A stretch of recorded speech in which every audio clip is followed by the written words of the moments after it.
The president came out swinging on Saturday, describing the need for immigrants to assimilate and learn the language of the countries that they are moving to.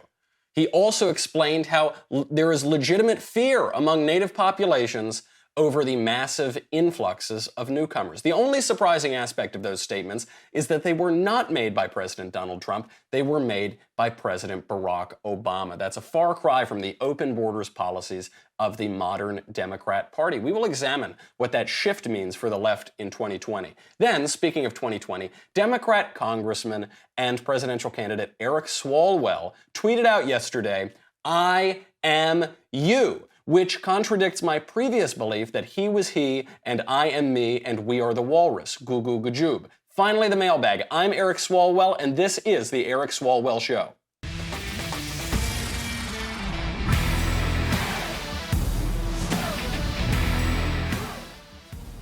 I'm having a real identity crisis. This is so difficult with all of these Democrats telling me I am they. Previously, I was Pedro. I think I was Beto for a while. There's a lot of identity crisis. I'm going to be speaking tonight at the University of Missouri, Kansas City on identity crises, on how men are not women. We have a lot to get to, but first, let's make a little money, honey, and let's talk about a very important message paid for by the National Highway Traffic Safety Administration. NHTSA is working hard to combat texting while driving.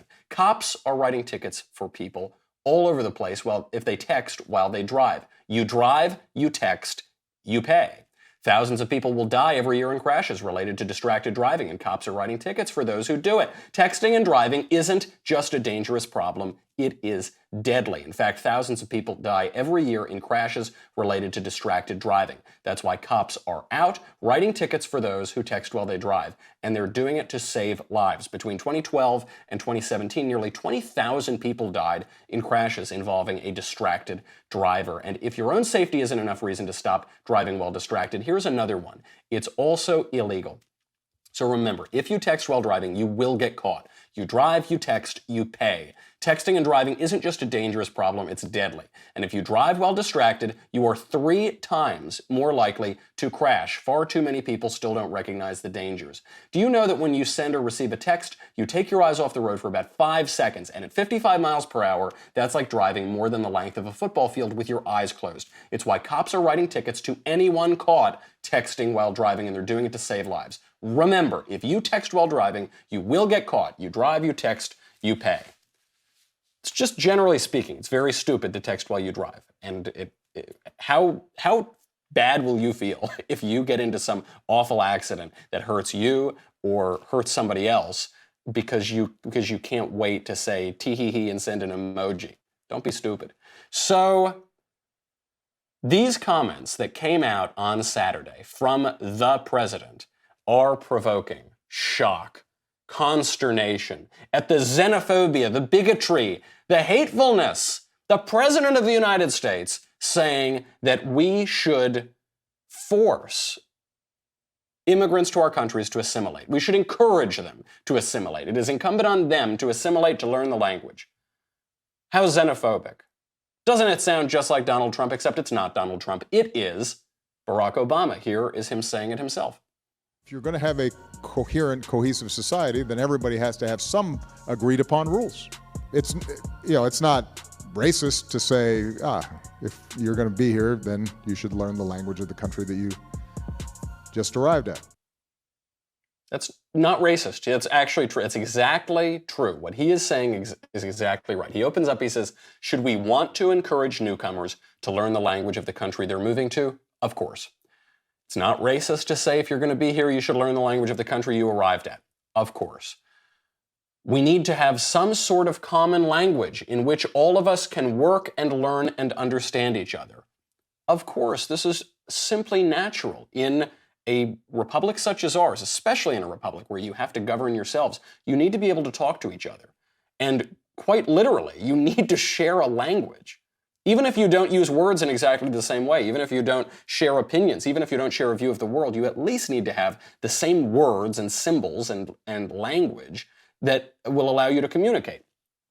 And Barack Obama makes an even better point. He says, reducing fear on the part of people who are already there requires some levels of adaptation from the people who are coming in. There is a legitimate fear. This is natural. It's hardwired into us that when a group of people that's very different, culturally very different, has different practices, speaks a different language, when they come in, you're going to have a bit of fear because it's so unknown. You don't know what they want. They don't know what you want. You don't know how to get along together. You don't know if they're going to try to destroy your traditions or if they're going to adopt them themselves. Obama says we are still wired to only be able to process knowing about 150 people in our brains. He's referring to aspects of evolutionary psychology, the ideas that come out that really we can only keep a small number of people and acquaintances in our heads at any given time, and we really can't expand beyond that. And so he points out, now suddenly we're in cities with strangers we don't know, and we're asked to trust them, and it goes against some of our impulses. Yes, this is all right. Barack Obama's saying this. This is not just a Democrat, but a very left-wing Democrat, the most left-wing president we've had, certainly since Woodrow Wilson, certainly since FDR, I guess. And in some ways much more left-wing than they are. And he's just pointing out the obvious. So the Daily Caller went out, they did a man-on-the-street video, and they read Barack Obama's comments to people, and they pretended that they were Donald Trump's comments, and they said, what do you think? Do you think that those comments are racist? These are comments from the president about immigration from this weekend, and we're just seeing what people think, and you can read it here. That's most definitely a racist idea.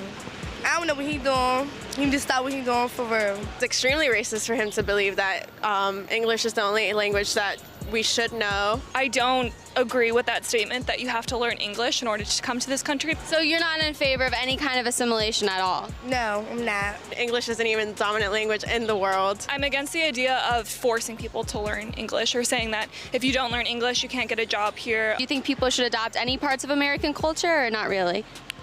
No, I really don't. I think people should be free to live their life wherever they want to live. Do you think it should be encouraged? I think that the resources should be made available and accessible to everyone. So are you in favor of open borders as well? Yes. Well, I mean, you should learn the language, but you can't learn it immediately if you don't know it. All right, so of all of those people, just that woman at the end, she says, yeah, you should learn the language. I guess it's kind of hard to learn it, but you should learn it anyway. Right. Of course you should. For two reasons, by the way. On the one hand, because you should expect to try to accommodate yourself to the culture that you're trying to enter. Nobody asked you to come. Nobody's saying you have to come over here, please, please come. You wanted to come into this country. You should have the respect to learn the language and engage in some of their cultural practices and traditions.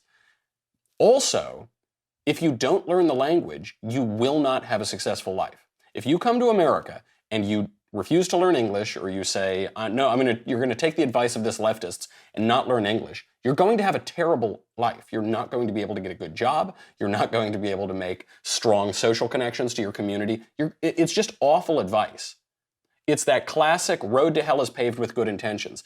The left wants to say, hey, you do you. I don't want to impose my values on you. But the practical effect of that is that you create a permanent underclass of people who can work only the most difficult and low-paying jobs and who are totally isolated from the community as a whole. Now, this isn't just a fringe view. This isn't just people on the street.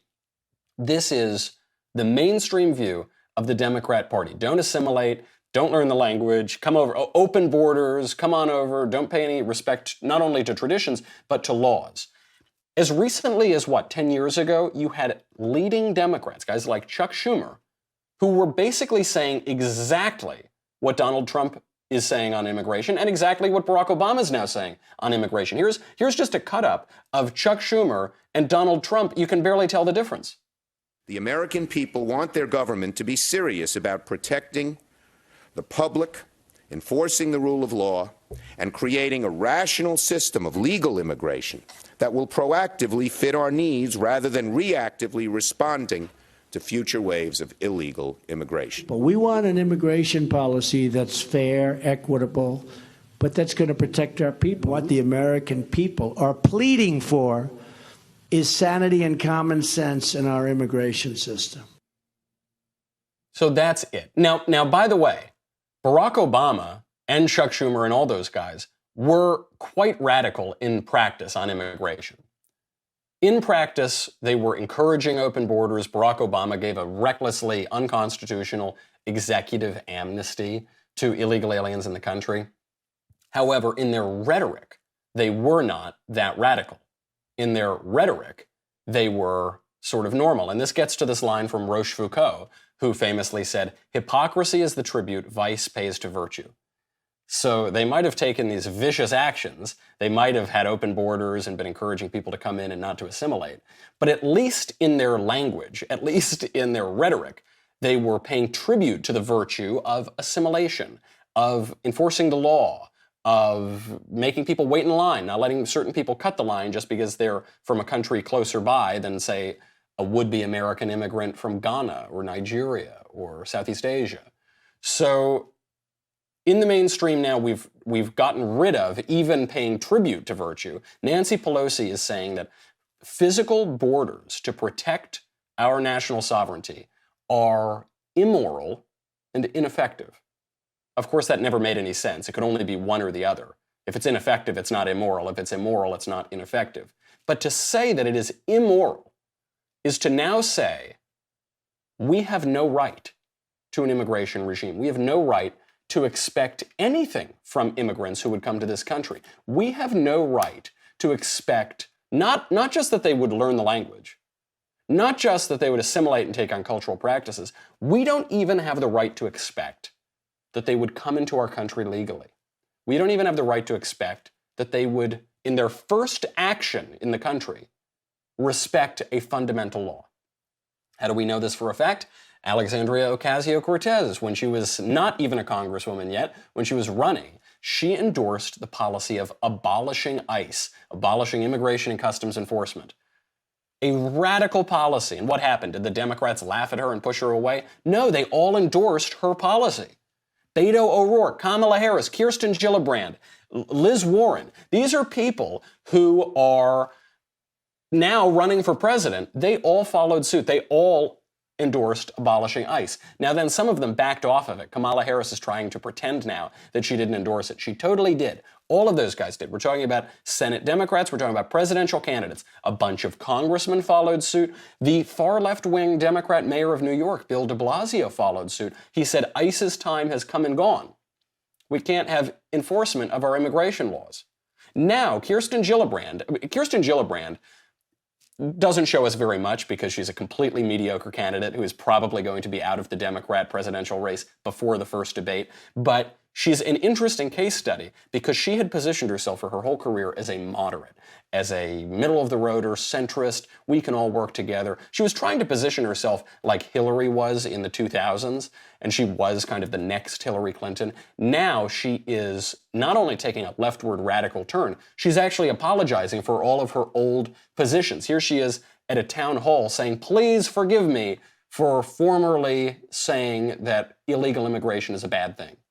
So I think part of what Parker's talking about, obviously, is the dramatic change in your position on this issue over time, right? From English, obviously, as a language, official language of the country, not supporting things like benefits for illegal immigrants. That's part of your record as well. What made you change? Well, when I was a member of Congress from upstate New York, I was really focused on the priorities of my district.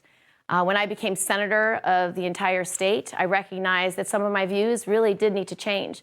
They were not thoughtful enough and didn't care enough about people outside of the original upstate New York district that I represented.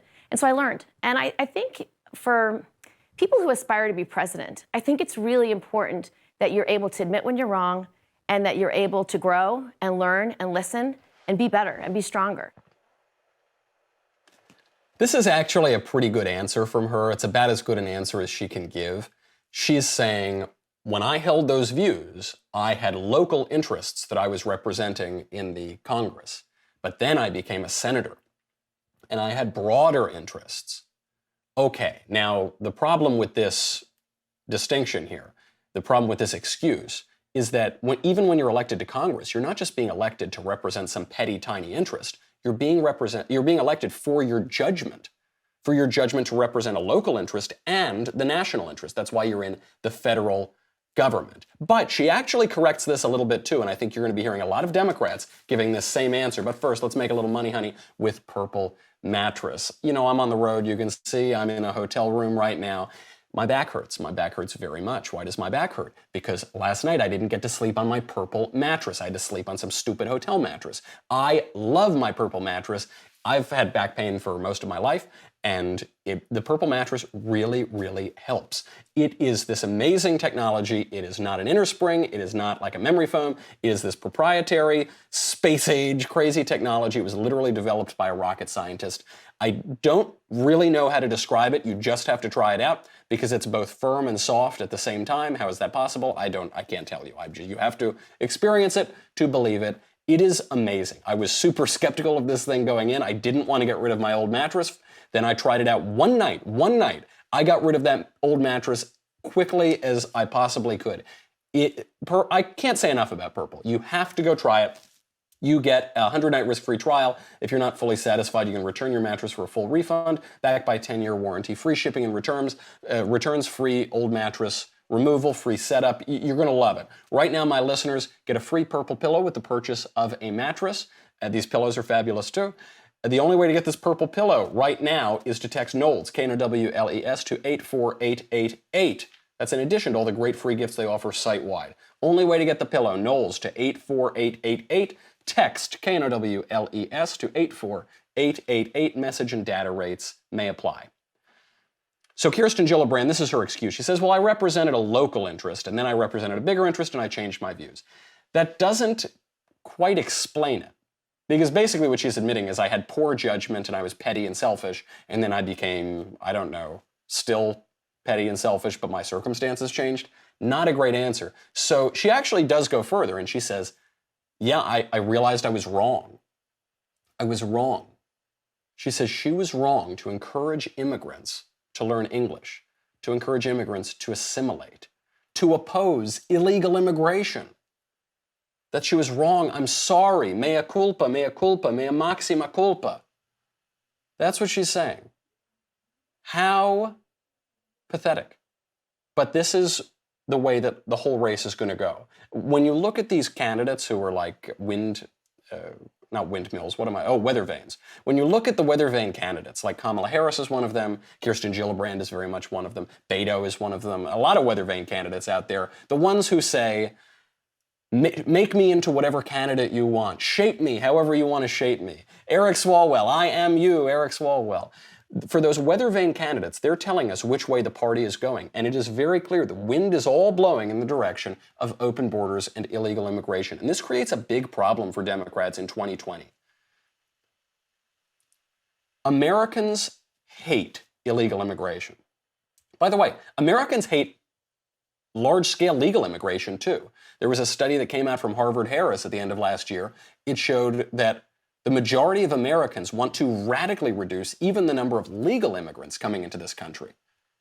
They want to reduce it by over 50%, upwards of 60%, down to about 500,000 per year. We're at about 1.2 million per year right now. So it shows you this isn't just about illegal immigration. This isn't just about people violating our laws at the border. There actually are broader questions here of assimilation, learning the language, integrating people into society so that you don't have permanent underclasses, so that you don't have people isolating themselves. Barack Obama gets this. Barack Obama is talking about that. That's why he's not just speaking about illegal immigration. Sometimes President Trump, he only wants to talk about illegal immigration. And he says, I'm so pro-immigration. I want more people coming here legally than ever. It's kind of missing the point. The point is not just this narrow question of illegal immigration. Poll after poll shows that immigration broadly, not just illegal aliens, is the #1 issue for Americans. And this creates a big problem for Democrats in 2020 because they've gone so radical on it. If Barack Obama ran today with his current stated views on immigration, he would not win the Democrat nomination. He could not say what he said on Saturday at his town hall in Berlin and win the Democrat nomination this year. It would not happen. Why have the Democrats gone so radical on this? They've gone so radical because they are reflexively opposing Trump. which is a bad idea. In some ways, it's a good idea because Donald Trump is personally unlikable to a lot of people. A lot of people find him personally offensive. But his policies are very, very popular. I know you can find some poll, oh no, that really people hate X, Y, and Z provision of the wall or X, Y, and Z. BS. They hate the tax law. Okay, fine, whatever. What that is reflecting is people's aversion to Donald Trump's personality. People like his policies, which is why these issues, immigration, illegal aliens, the economy, taxation, that's why they always rank at the top of people's concerns. Donald Trump knew that. He knew that when he was running for office. He's a very smart politician in many ways. And so he picks these very popular issues and stances that only he is taking that actually oppose the kind of broad political consensus, and he wins on those issues, not on his personality, on his issues. And Democrats stupidly say, well, we're going to reflexively oppose Trump because he's personally unlikable. And so by opposing him, we're going to oppose all of his issues, which does what? It backs you into this awful corner where now they've got to defend illegal immigration. They've got to defend not learning English. They've got to defend not assimilating. They've got to defend open borders. How are they going to be able to defend all of that? Who is going to vote for them? They're going to win some plaudits from pundits and hardline activists. But if Barack Obama today is too conservative to win the Democrat nomination, Barack Obama, then who is going to win it? Who's going to get that nomination? And who do they think is going to vote for that person to be president of the United States? What voters in Wyoming and Pennsylvania and Michigan, Florida, who do they think are going to vote for those people? I think the reason Barack Obama is making these comments is he's trying to open the door for Democrats to moderate on this issue, because he's looking down the path and he's saying this is electoral suicide for them. The question is, are Democrats going to heed his warning, or is Barack Obama old news? And they're moving on. They're moving on to some new candidate. Who are they moving on to? They're moving on to Eric Swalwell. And this is sort of just by definition. Eric Swalwell is a Democrat congressman who is a nobody, but he's decided he's running for president this year because everybody's running for president this year. And Eric Swalwell really is the answer, I think, to this conundrum for Democrats. Because Eric Swalwell tweeted out yesterday, he said, I am running for president of the United States. I see you. I hear you. I'm for you. I am you. He's me. Okay? But this does solve a problem for Democrats, because right now, none of their candidates are going to be elected president. There's no chance. And so, if they keep running on this radical platform. So, let's say Donald Trump gets reelected. Everybody votes for Donald Trump. If Eric Swalwell is all of us, and one of us is Donald Trump, then that means that Donald Trump is Eric Swalwell, which means no matter who wins the election, Eric Swalwell becomes president. Touché, Eric. Very, very well done. Now, the slogan itself, pretty bad. Pretty stupid slogan. Actually, the most tedious and cliché slogan probably in all of politics. Because it's so on the nose. I've been saying this now for days. I've been saying this since he announced he was running. Eric Swalwell is not a presidential candidate. He's a parody of a presidential candidate. If there were a presidential candidate on The Simpsons, if there were a presidential candidate on South Park, it would be Eric Swalwell. He's taking this fact of campaigning, which is that you need to show that you empathize with people, and he's just putting it so on the nose. He's saying, I am you. I am you. See, I empathize. It's not believable if you have to say it. It's like so many things. If you have to say it, it's probably not true. The most famous version of this stupid slogan, I'm you, comes from one of the most hilariously awful campaigns in modern political history. This was from the Tea Party wave. I believe it was 2010. Christine O'Donnell was running for the Senate. There was an accusation out somewhere that she's a witch, and she decided, first of all, she decided to answer this accusation, which was probably not advisable, but then she decided to answer it with this same awkward, awful slogan, I'm you. I'm not a witch. I'm nothing you've heard. I'm you. None of us are perfect, but none of us can be happy with what we see all around us. Politicians who think spending, trading favors, and backroom deals are the ways to stay in office. I'll go to Washington and do what you'd do. I'm Christine O'Donnell, and I approve this message. I'm you. I'm you, and you're a witch, and you're going to cast spells on everybody. So awkward. So now Eric Swalwell has two campaign slogans. He has I am you, and the other one that he has, he put it in his video and it's on his materials, do good. I am you, do good. Because the writers of The Simpsons are the top campaign advisors to Eric Swalwell, I guess. A parody of a presidential campaign. Norm Macdonald, the greatest living comedian, had a great tweet on this. Eric Swalwell tweeted out, he said, I'm running for president, I'm you. And Norm responds, he says, this is fine news indeed. It explains my self-loathing. Bad start for Eric Swalwell. A really bad start, actually, because we ding Kirsten Gillibrand. She's a total mediocrity. She'll probably be out. She's starting out way better than Eric Swalwell. Joe Biden's starting out a little bit better. Beto a little bit better. You don't want to start out as a joke. And he's starting out as a joke. He can't afford to do that, especially as an unknown candidate. At least if you're a superstar candidate like Joe Biden, you can afford a little bit of being a joke. You can't do that when you're nobody. The only impression people have of Swalwell now is that he's a joke. At least Kirsten Gillibrand is lying low enough to maybe be considered for, I don't know, VP or some position in some Democrat administration. She's kind of a non-entity. Swalwell is a punchline. Hard to imagine where he goes from here. Where will we go from here? We have a lot more to get to. We have got to get to the mailbag, but first, let's say goodbye to Facebook and YouTube. You got to go to DailyWire.com. DailyWire.com. $10 a month, $100 for an annual membership. You get me, you get the Andrew Klavan Show, you get the Ben Shapiro Show, you get the Matt Walsh Show. You get to ask questions in the mailbag coming right up. You get to ask questions on the Backstage Show. You get Another Kingdom, and you get something much better than this totally faceless white coffee cup that I have in this hotel room. You get the Leftist Tears Tumbler. The Leftist Tears Tumbler is very important, because now it's actually doubly important. Previously, the Leftist Tears Tumbler was a great vessel for leftist tears, nice and salty and delicious, and you drink them. But now that Eric Swalwell, who is a leftist, is you,